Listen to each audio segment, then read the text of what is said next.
So thank you, everybody, for coming out today. It's a beautiful day, and so I suspect many will be choosing to be somewhere else. But yes, it's wonderful you've made this effort to come and listen to a talk. I'm going to speak today on a subject I've talked about many times, but from a different perspective. During this last month, 3 people I deeply respect and regard for their lives, their work, and I consider as mentors, have passed away. My first, who I would like to share my deep regards for, and many of you will also have these same sentiments, is Jane Goodall. Jane passed away just a few weeks ago while giving talks in America, and I saw her live interview, which was not to be published until after she had passed away. She's a wonderful, very human person, or beyond human really, who had this tremendous dry, subtle sense of humour. In one comment, she was asked, was there anything that she would like to comment about the current situations, I think it was. And she said, well, I really hope Musk finishes his spaceship to go to Mars and take some of his friends with him. And she named all the friends. I thought, well, that's very brave. You would actually not want to be alive and say that.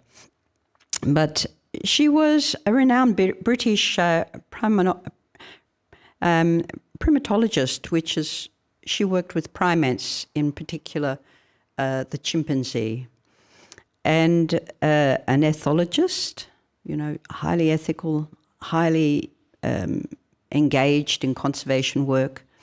And she was known for this pioneering work on chimpanzee, and discovered that they actually make tools. And that was the first knowledge of primates making tools. Although I will give you a little story that's come to mind at the moment from a wonderful book I read many, many years ago about, the goings-on of various animals. And one was about a chimpanzee in a zoo who every night the zookeepers would find he was outside the cage. And they couldn't figure out, so they put a camera in this. This is many years ago. And they found he had fashioned a key out of a piece of wire. And he would open the cage every night, and he would just be sitting outside waiting for the zookeepers. And they'd let him back in. So this was even going on. So Jane discovered this even earlier than that incident, that they do create tools. And she lived in the Gombe stream in the national park of Tanzania. And she also dedicated her life to the conservation of the wildlife for all, not only the primates, but for all animals. Her lifelong work was an advocate for the environment and the issues, and emphasizing the importance of compassion, understanding, and sustainable living to ensure a better future for all living beings. So that's quite an interesting comment there. She didn't claim to be a Buddhist, although she did believe in reincarnation. But, this came from her own words. She said in her last interview Oh, that's where I mentioned. She did say in her last interview that she believed in rebirth. Now, the second friend is a Korean nun who came here back in the 80s. On her own, she had lived in the meditation halls for many years in Korea, and she came and sat in the middle of Sydney. Unfortunately, she placed herself between the two Korean temples, which were struggling to get the supporters in their own temples. And she soon realised living in the middle of Sydney was not where she wanted to be, and she moved to the Blue Mountains, and at the base of the hill of the Blue Mountains. And she created this little sanctuary that people would catch a train up there and stay and visit. And every day she worked in this immaculate garden that she made. And it was just the beauty and the serenity that attracted people. But there was something else about Kwang Sunim that I didn't realise until many years later, how many people she had actually touched in her life. So if I ever mentioned her name, people would say, oh yes, that nun, you know, she takes food here and there and she goes to meet people who are having difficulties and she does all this wonderful work. And I never knew. I would stay with her from time to time and she came up to visit me. And I just had a deep regard of this rather humble, aging nun, and we got to know each other better when I came back from Korea. And she became the teacher of the other Korean nun who lives up in Sydney, Kwang Sunim. And so, you know, I find in some of these people that I have either admired their work for a long time, as in Jane, and I think this is, her work has touched, her death has touched the world and reminded everybody of how much she did do for not only the chimpanzees, but for the conservation of the forests and the sustainability of these animals. But other people like Kwang Sunim, who are just humble, quiet, practicing people, like many of you sitting in front of me doing your thing. The third person I will speak more of is a mentor who has taught me from the age of about 15, 16, and he was a sculptor. So he was one of two of my main mentor sculptors. And I will show a couple of pictures of Lou because I'll speak more of him towards the end. But Lou Lambert was somebody who could see in nature, see in the natural world, see in the controversial world, and reproduce a statement through his art that became known worldwide. He was given a commission in Japan to create a sculpture in a children's park, a very large metallic sculpture in a children's park. It was a beautiful thing, but I couldn't get a picture of that, a good picture of it, to share with you. But he is in many of the museums in Australia and in private galleries. And yet he was one of the most unassuming,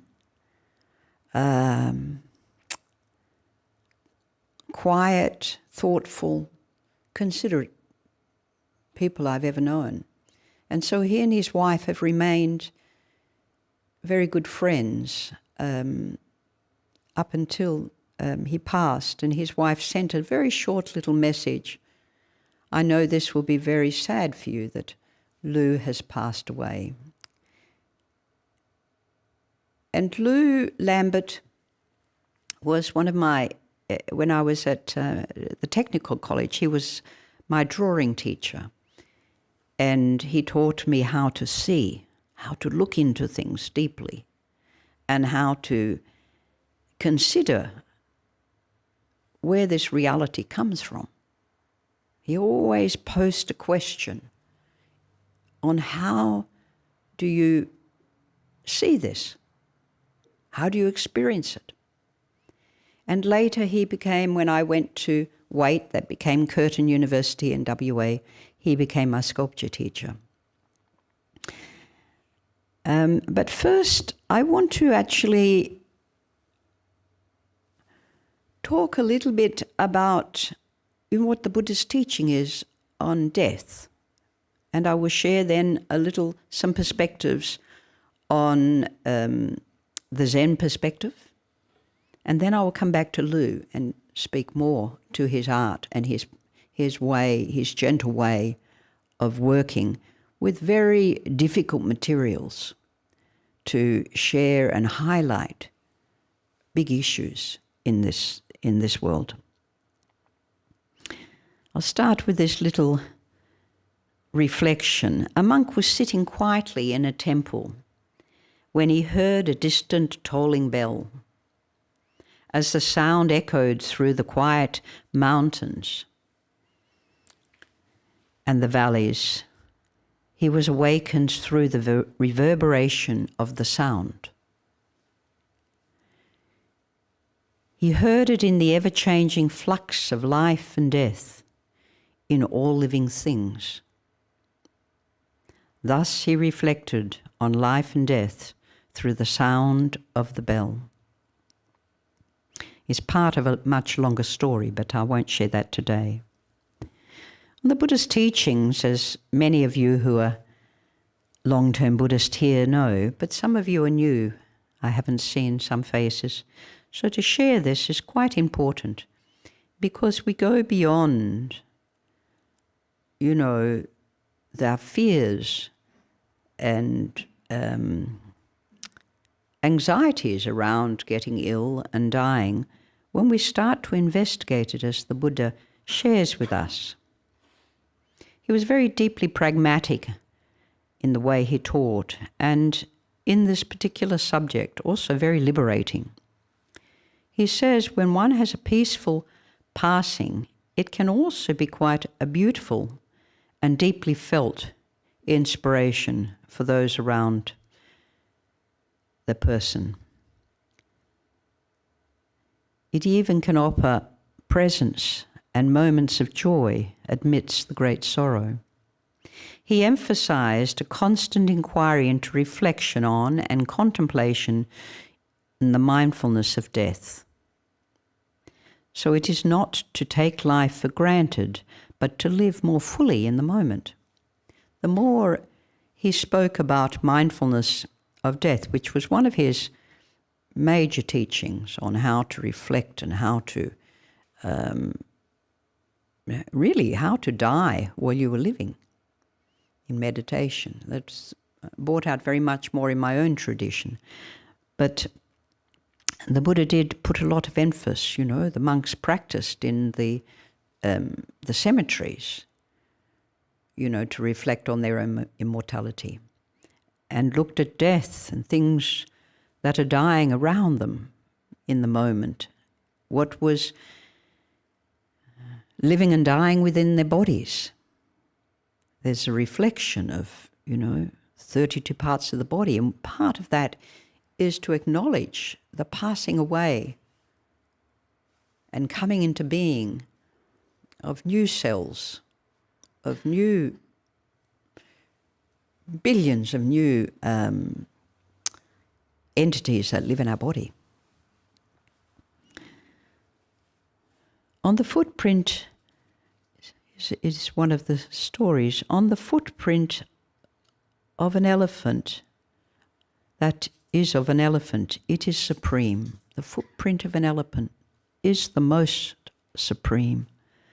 Like all of the mindful meditations, and the mindfulness on death is supreme. The teaching by the Buddha is not only to awaken us, but it also allows us to inquire deeply into that which dies. And this has to be, of course, done in a skillful way. because we can, and we know of stories of people who become obsessed with the idea of death.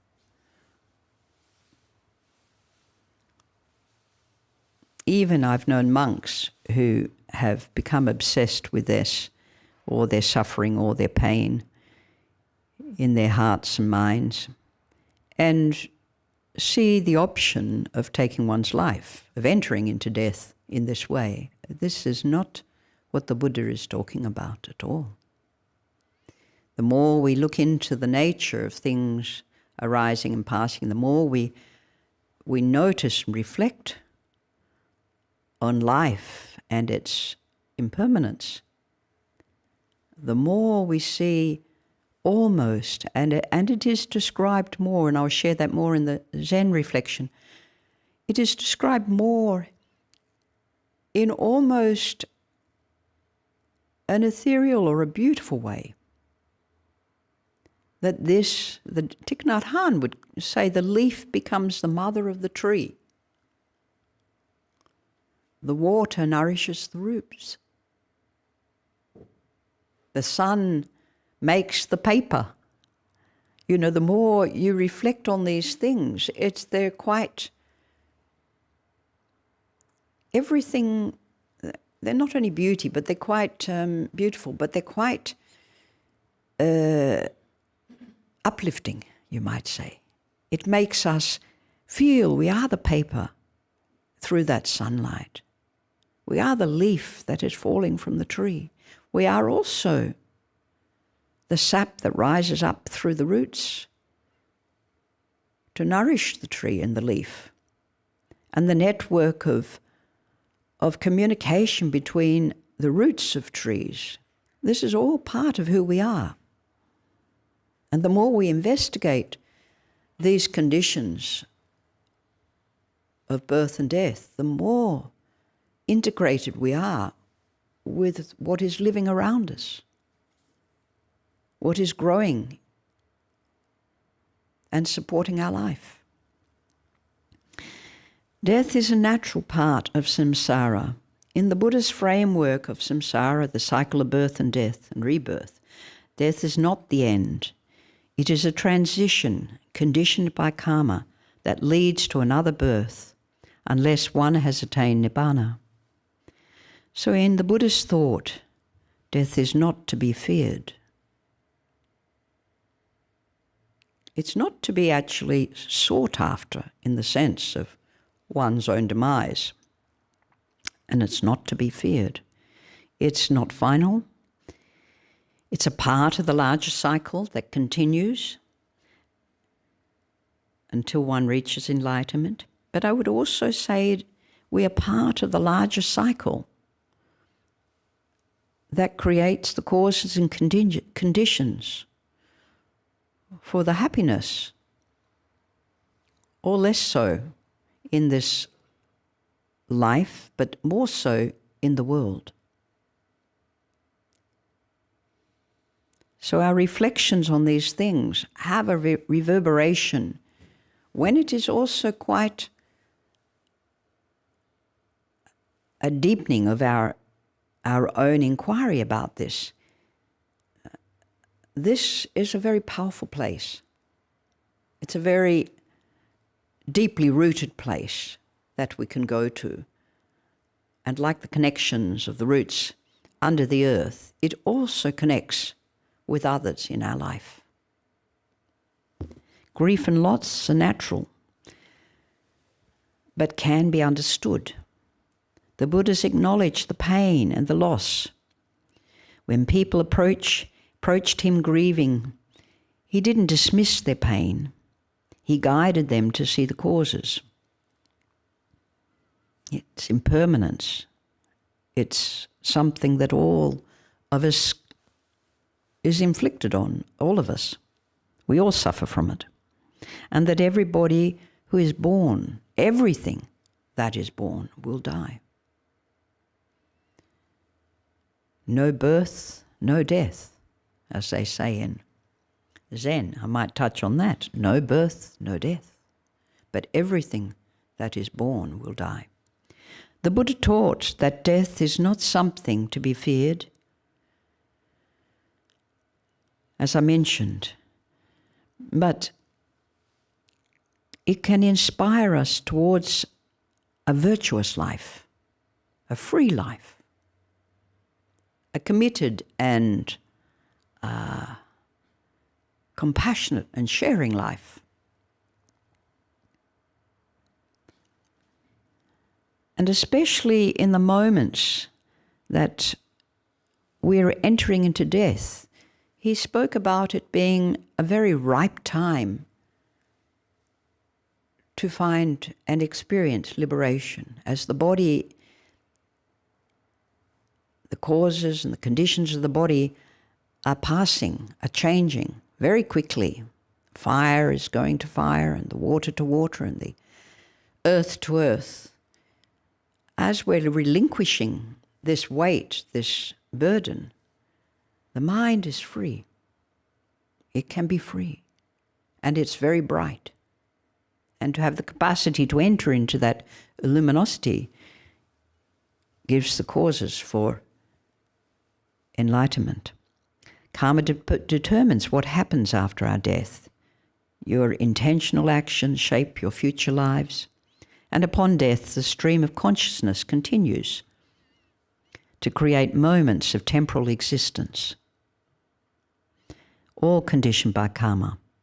There's not a fixed soul or a fixed entity or mind. It is all an unfolding process. So death isn't a punishment or a reward. It is part of this causal process. Nirvana and the death. Ultimately, the Buddha taught that only one way to transcend death is to escape samsara. And the end is rebirth. The end of samsara is rebirth.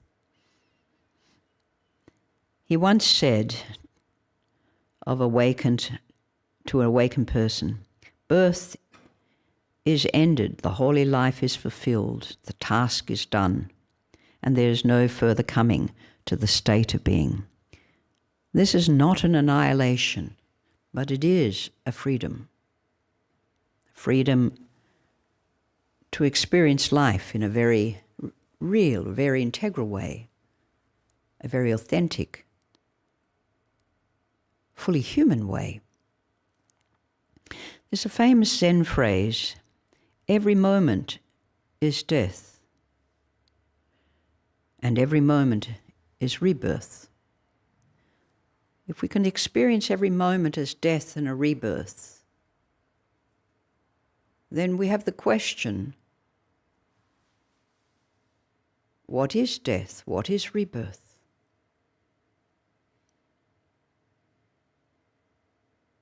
If they exist simultaneously in that moment, arising, passing away, we have to inquire, well, where does death exist here? Does it exist in a thought? In the body?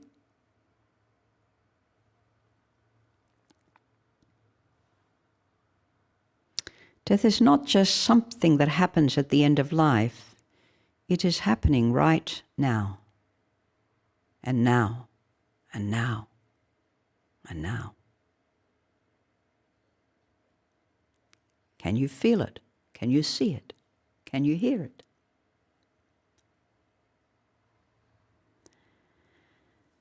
Then takes the Buddhist teachings of anatta, non-self, and it leans into that. It leans into, well, where is a self in this? Where is a me in this moment? If there is no fixed self to begin with, then what is it that dies? Is everything in a flux of coming, staying a moment and going? Then what is it that is passing away? How can we grasp that? How can we measure it? other than being fully with it. A Korean master often asks, what is your true self? What is that real, authentic self before thinking? Before a thought arises, where do we exist? When death is approaching from a Zen understanding of emptiness or shunyata, we see that what we call a me is a very temporal, illusory moment and thought, always related to an objective of interest. And there's a lot of, in Zen meditation, there's a lot of working through your koan or your hwadu, which is an inquiry of what is this. There's a lot of delving deeply in that inquiry to unroot through a thisness, through a suchness of this situation, to unroot this idea of a me, of a self, of something that is real, something that is permanent. So when the body dies, nothing essential is lost. When nothing essential is lost, we have to really ask, what is left? What is gained?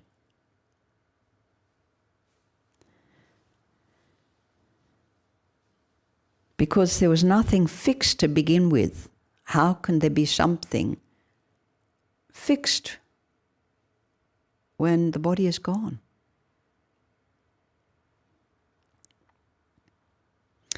Don't postpone enlightenment. You could die at any moment.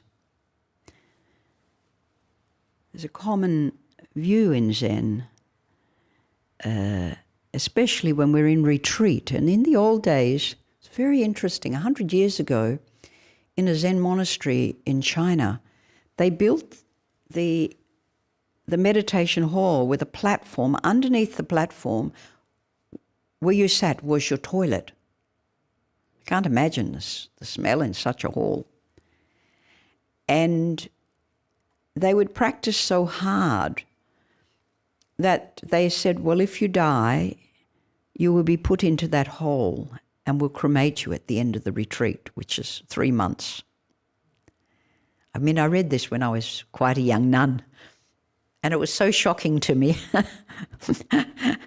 I mean, the imagery was, because you take, with that very pure mind that you develop when you're first taking the precepts and you start to meditate, and you take everything very, very seriously in this way. And I came across this teaching of, life in a Chinese meditation hall. And all I could see myself in this retreat was in a hole underneath the platform that I was sitting in. I contemplated on it for probably a month or so. And I mean, what comes with that? The senses wake up, the smell. You create a very lively interpretation of your thoughts. Ikkyu, the great Zen master poet, once wrote, do not wait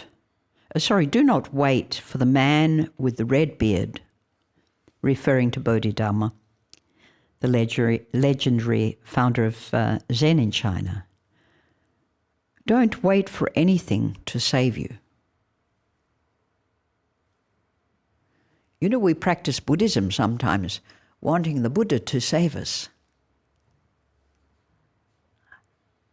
But the Buddha is pointing into you, not the figure on the shrine, not the great teachers, the Zen masters, the gurus, but what is it in you? So this is what this is talking about. Don't wait. for somebody to tell you what to do. Enter into your practice, enter into your inquiry, into your investigation, even if it's a line out of a text. And this is also to remind us that we are already, if not dying, dead. In many aspects, we're already dead. It's already gone. It's finished. If we are not in the arising of the experience of life.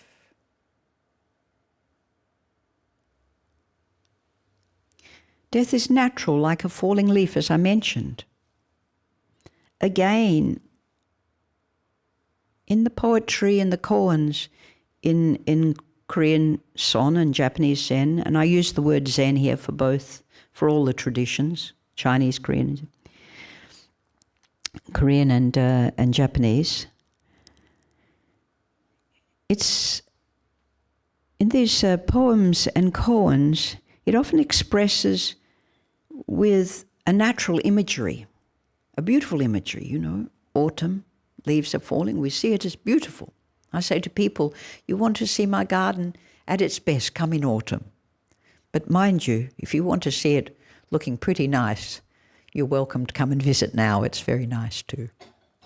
But I know it won't last. There's something about autumn. You know, when all the leaves start falling, you see through.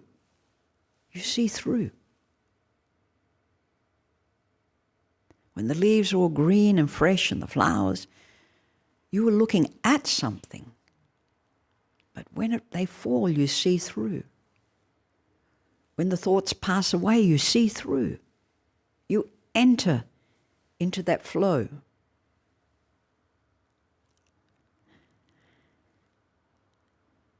They're often written or recited by the monks on their deathbeds. Zen Master Rekyon wrote, showing front, showing back, the falling maple leaf. Showing front, showing back. So the maple leaf's going like this as it falls. And in the dying process, you're sometimes here in this world and sometimes falling, moving somewhere else. Showing back, showing front. Keep an eye on the time. And Master Kusan of the 14th century said, empty-handed I entered the world. Barefoot I leave. My coming and going, two simple happenings that got entangled. Isn't it beautiful? Birth happened because of cause and effect. Death happens because cause and effect. And somehow a lot of other things happened in between. I find that both of those very interesting. They aren't sad. They're full of clarity, humour, and a sense of peace, acceptance. Curiosity, being with. My teacher wrote something about, I can't remember the flowers, the name of the flowers, but at the time he died, which was in December, there was a particular flower that comes out in winter. It's one of the lilies. And he said, of this flower, everything is redder than the sun.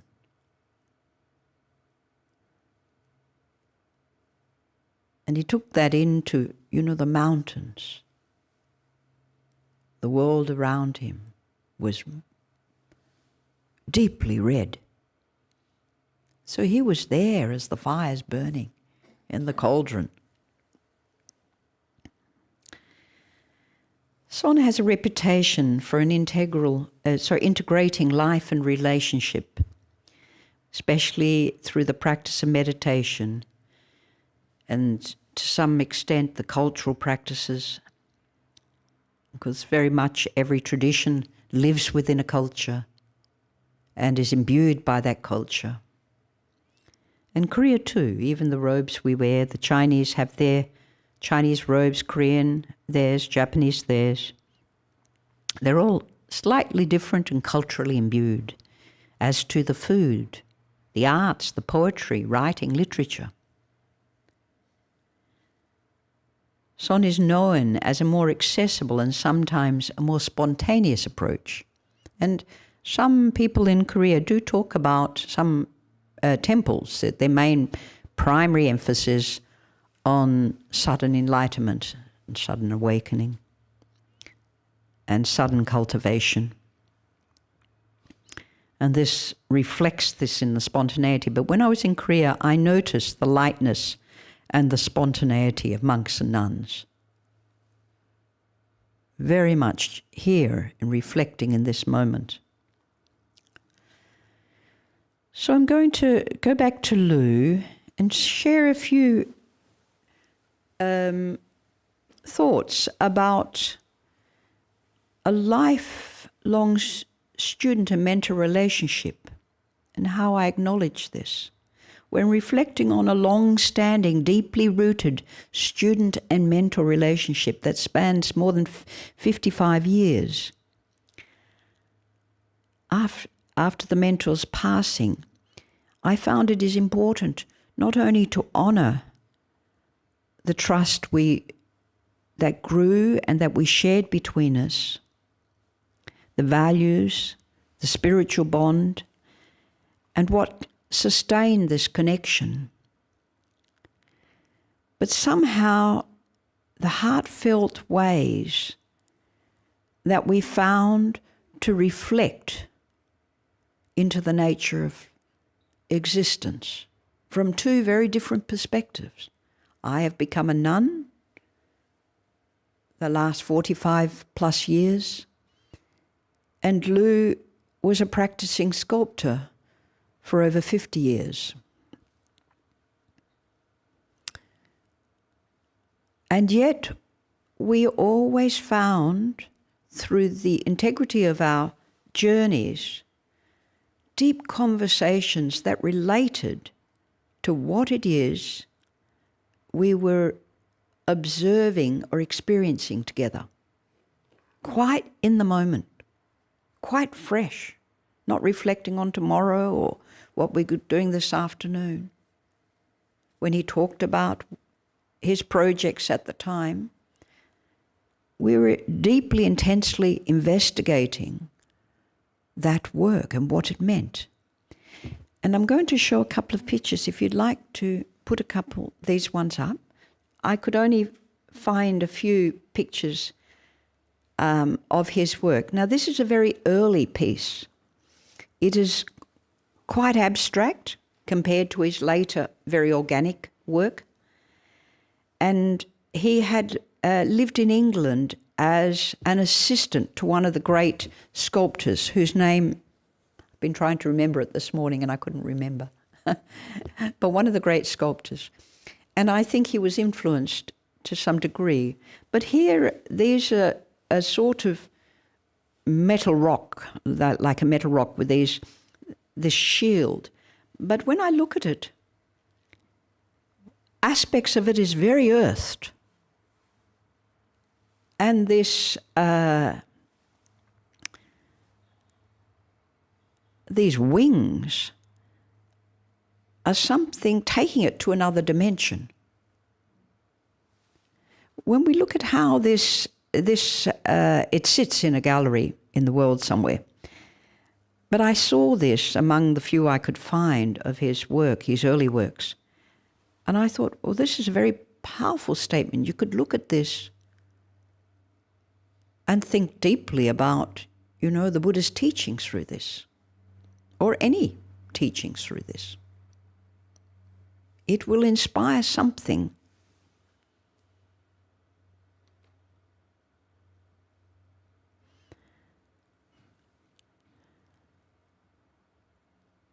I have just, been sitting and contemplating. I haven't come up with a review of it for you, really, and maybe better. But it's a very solid piece. Both the foundation, that pile of rocks, and the two metal slices, almost wings, taking it to that other level. When you found it, was it real rocks or just a picture? No, it's just, I haven't seen this. This is in another country. It's in another state. I haven't seen I just got the picture. I was looking for some early work of his. And this one was something different to anything I've seen of Lu's work, although I've seen a lot. The interesting thing about when you, he lived in two houses I knew with his family. The first one, he had gathered, when he was a little bit younger, he'd gathered many very large, we can go on to the next sculpture as I'm talking about this. So in this one, he had gathered these very large pieces of or objects that had a purpose, another purpose, and had been discarded. So here's this great nest of metal, that had been, for some reason, discarded in this shape. And in the middle of it, he placed an egg, so it became a nest with this egg. And then this other shape of wood coming out is this arising out of this nest life. He often did something, as we see in the next, which is like almost an embryonic thing that life comes into fruition, or a connection to something higher that brings life. I didn't get to speak to him about this because he passed away before I got back to WA, but I did see him last year and I saw a lot of the things he's working on. And often it was pieces of scrap metal or big broken objects that he had in his yard, and he would look through his lens of the environment, of the world at this moment, of humanity, of suffering, and he would create art from this. His deeply integrated connection to birth and death, and expressed it in some way. And so here we have, in the tanglement of this very aggressive material, you can imagine this sort of material lying around for decades in paddocks, in wherever.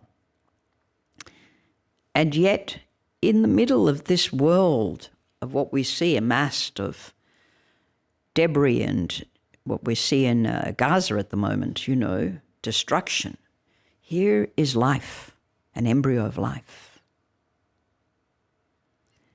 So he would ask you to really look into it. I've seen another form of his nest, which was in Melbourne at one of the technical colleges. I couldn't find a picture of it, but I saw it.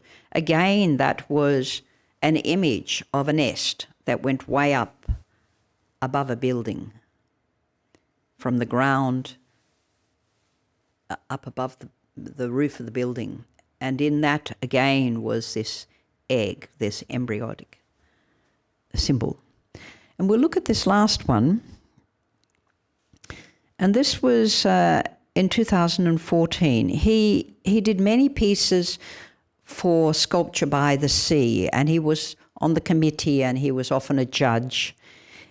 Unfortunately, this doesn't show something again behind this. So we see that life coming out of this piece of the sculpture from a tree. It's massive. It's, almost the size of this room. But at the back of it, where the tree has opened, there he's got, it's almost like a kernel that you would get that's growing, say, a kernel of an avocado or something, that's growing life. And this is the life. But you see this very polished kernel, which is quite beautiful in the back of this. And of course, when you see it against the sea in this place, it draws you in to reflect. And so people's capacity, in this case, my mentor's capacity to create such extraordinary art over 50 years, and at the same time remain extremely humble. He probably wouldn't have sold that many pieces in his lifetime, you know. How many pieces? People have them in the backyards. They're happy to take it, you know, for some years. So he taught, and he taught people like me. When I first met him at the age of about 15, I won a scholarship to go to Tech to do art. And I'll continue with the story because our time's running out.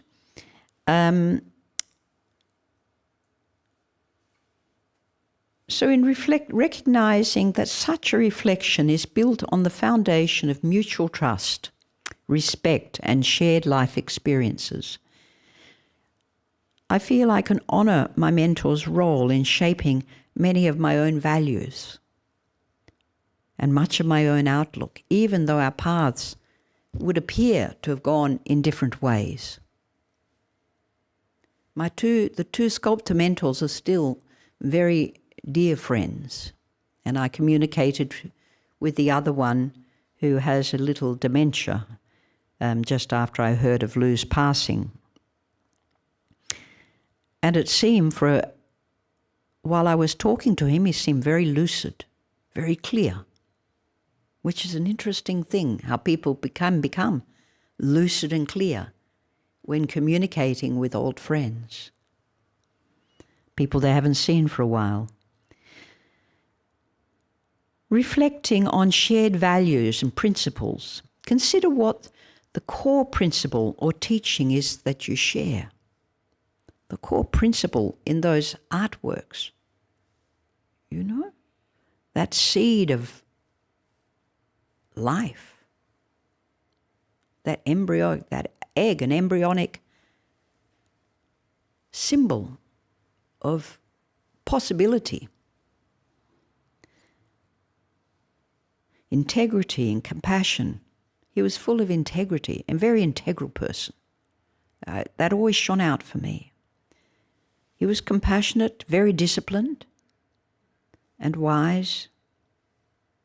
And he did influence, as I mentioned, he did influence my life.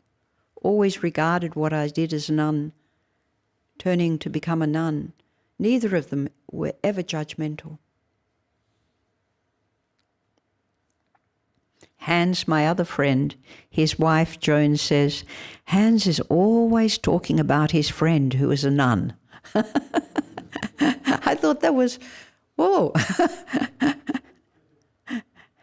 So, you know, you gain a closeness over a lifetime.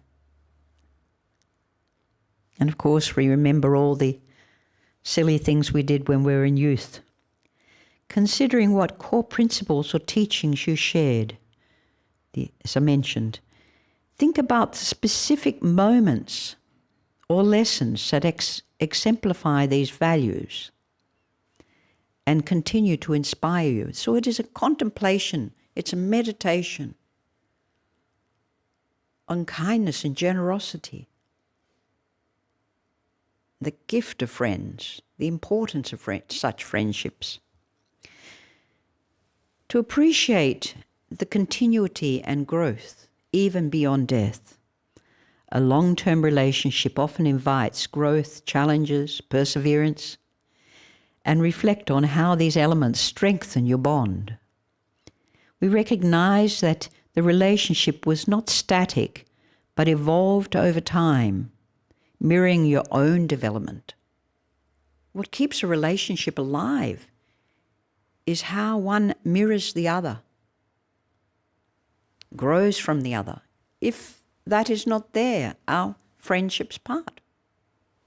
We no longer inspire, we no longer consider. We start to take friends for granted. And then we wonder what's happened to a relationship in a marriage.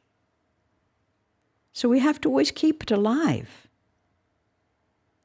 It's not static, but it evolves over time in the mirroring of our developments.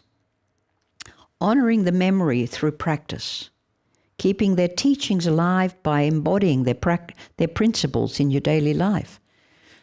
So I always kept them alive in my practice because they were always there, a little like a parent, sibling. They're always there. They have a place in your life. And from time to time you ignite it, you discover what they're doing. I always took a great interest, as I do with my friends, in what they are doing. And then they take an interest in what I'm doing and what I'm teaching about Buddhism. And we only talk about ourselves and we're not really listening, observing the other. And engaging in practices and rituals that remind us of their influence, how they reflect in our meditation, in what we read, especially in the Dhamma. Integral people are Dhammic people, or participate in community activities. You know, all these people, both Hans and Lu, are very engaged in their communities. Being teachers, that's what happens. Just a couple of things. We find a way to express our gratitude, cultivating gratitude and love for what is given and what is received, offering prayers and intentions, and loving kindness in their memory. We always wish others who pass to have a peaceful journey and a good rebirth. And I find also in reflection on the nature of our connection, the deeper nature. You know, did we just meet in this life for it to sustain so long? No, I suspect we have known each other over lifetimes, such as our teachers, such as our spiritual friends. It's not just suddenly we meet someone. If it's easy to cultivate, easy to be with, easy to grow and learn from, then there is roots there. And to also learn to maintain a legacy, you know, to remember that person at certain times and to honour their memory in some way. I mean, we don't all go to graveyards, but, you know, we might light a candle at a time that we feel special in the memory of that person, or an incense. One day a young novice asked the master, "Master, how should I face death?" The master replied, "Imagine the bell. When it rings, it calls everyone together to listen, to be present. Death is like that bell, a bit like the bell in the valley.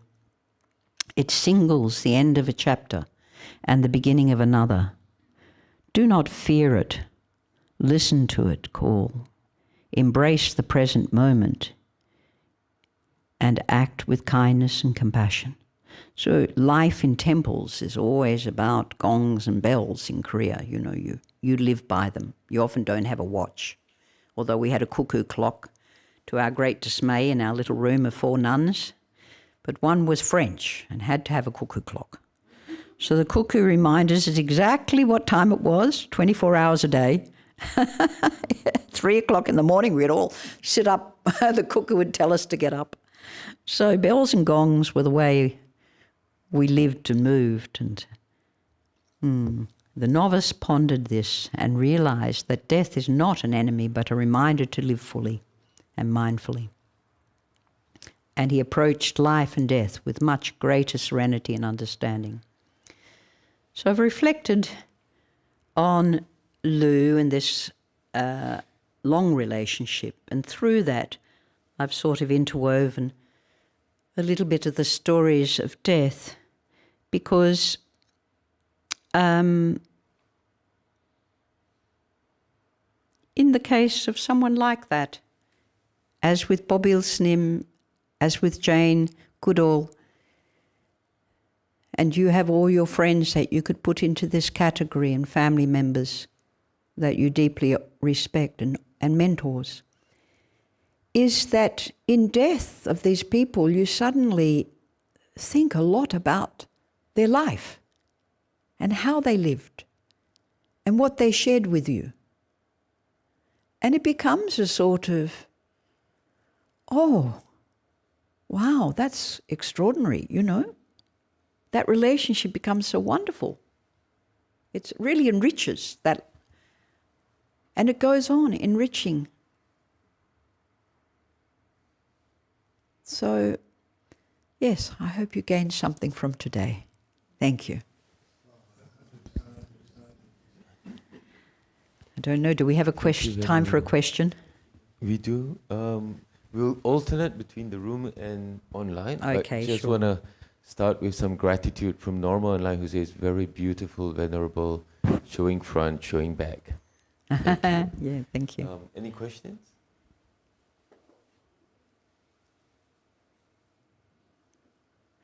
Always very quiet. Don't be shy. Yes.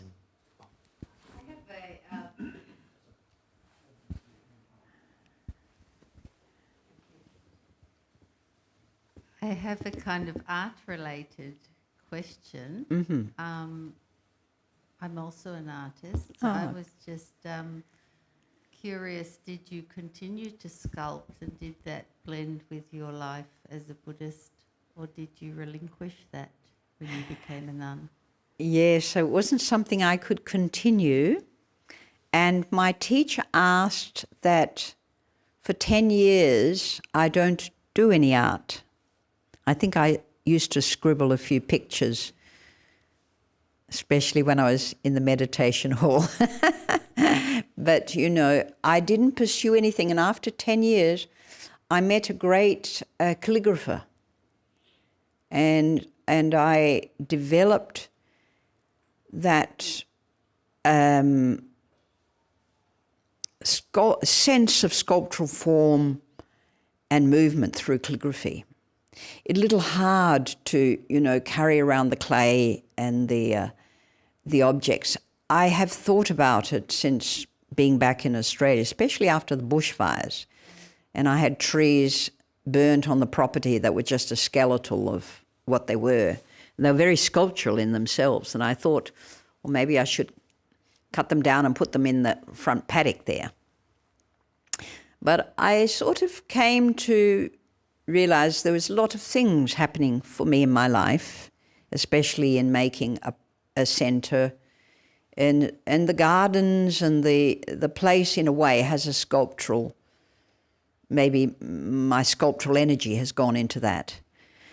But I never stopped being inspired by the expressions of art. And always, and maybe that's why I did, you know, really keep in contact with my sculptural mentors and I had a whole realm of art friends who lived in Fremantle and still there, many of them. Some have passed, but, you know, potters and printmakers, and they're all still my friends. I don't get to see them as much. My brother's a musician, my sister's an artist. So we have a lot of artists in the family. But I think I look at life from a certain lens, sculptural lens. You know, an organic way, life, and even architecture. It always captivates me in a moment. And I stop, I look, fully present, and then allow the mind to move. But I give it some breath, some presence of mind, some acknowledgement. Often I don't actually have a story or a comment that goes. It's just something that has deep curiosity within me.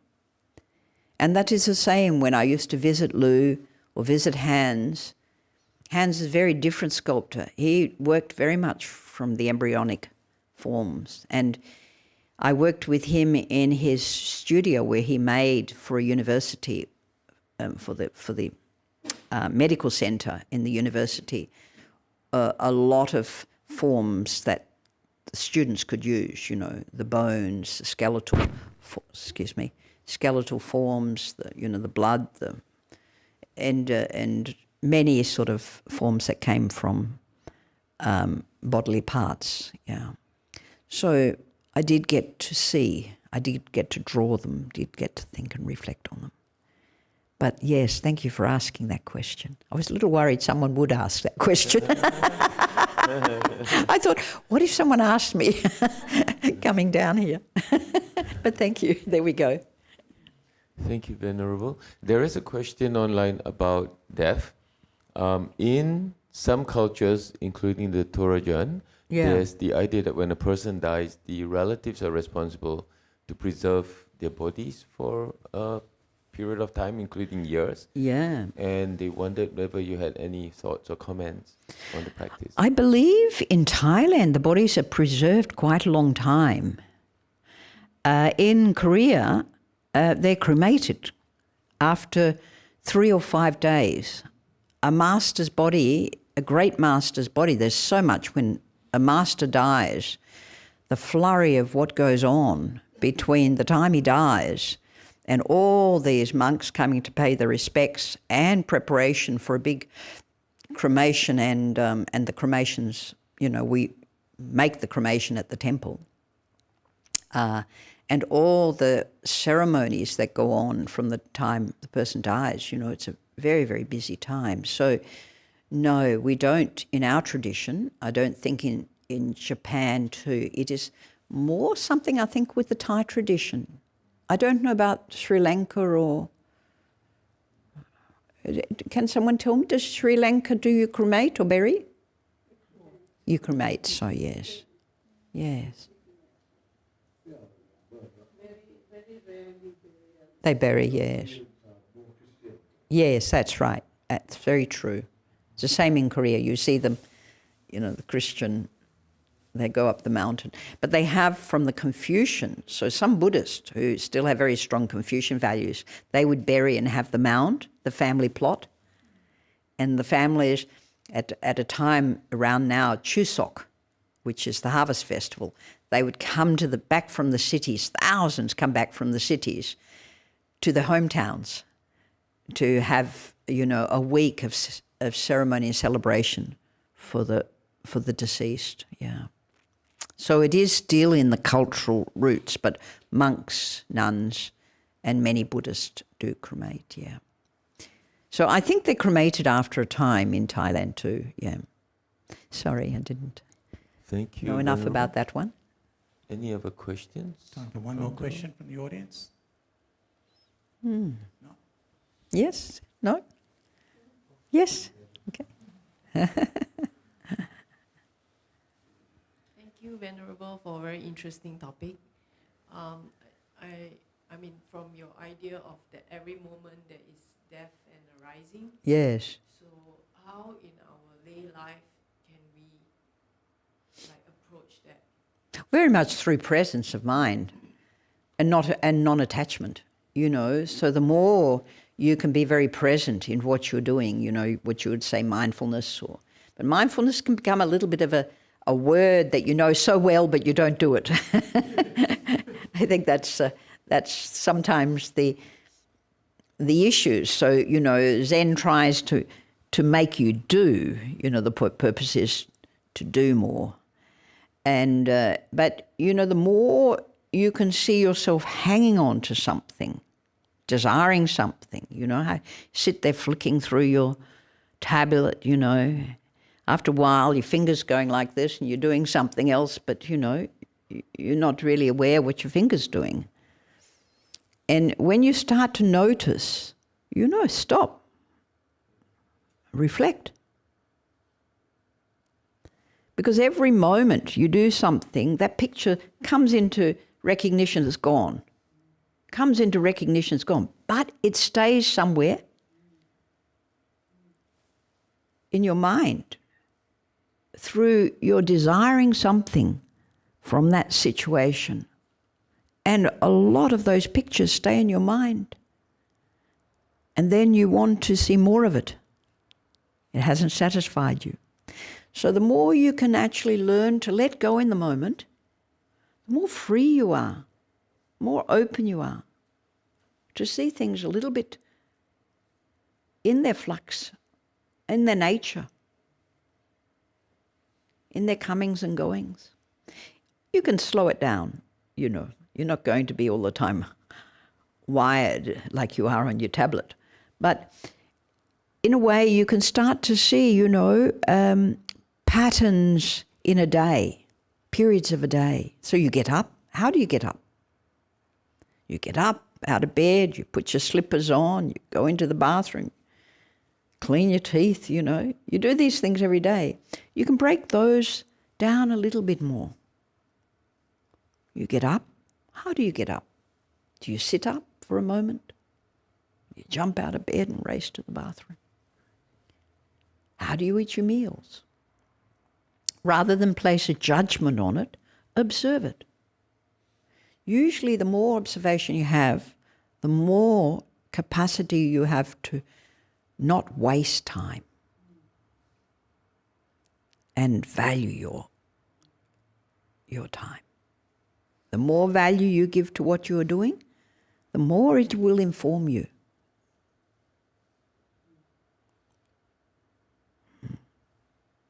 Of course, the teachers, the Buddhist teachings, are the greatest inspiration on much deeper levels, but you can learn by just observing. When you don't have judgment, or less judgment, the mind is much freer. Because judgment's always the do's and don'ts. Oh, I shouldn't do that. Or, you know, oh dear. And that just adds to more, you know, thinking and worrying and, oh, I didn't do it right. Did I meditate right? Oh, everyone's sitting really well. You know. Then you start looking at the other person. Oh, you know, well, they look good. You know. You know, so you can see how the mind just sort of drifts into these really unuseful patterns. So thank you for the question. Well, I think we've come to this time, but thank you everybody, and thank you for your presence and curiosity and awareness, and hopefully one or two small inspirations will help you reflect on your mentors and before they pass, but also after they pass. Thank you. Thank you, Chikwan. Thank you, Chikwan, for offering the talk today, the Dhamma reflection. Chikwan does come down, as I mentioned at the start, from Kinglake to offer these talks, and she has invited us to come over. Yeah, you're very welcome. It's the prettiest time at the moment. I think Cities End, we don't have many Cities End people here today. Yeah, they're doing some work over at Newbury in preparation. Oh, that's right. So that's where half the audience has gone. They're coming, yeah, they'll come on the 8th. So, you know, if you can very easily, if there's a few of you who want to come up, you can just get from the office my phone number and we'll make a date. And pick a nice day. It helps.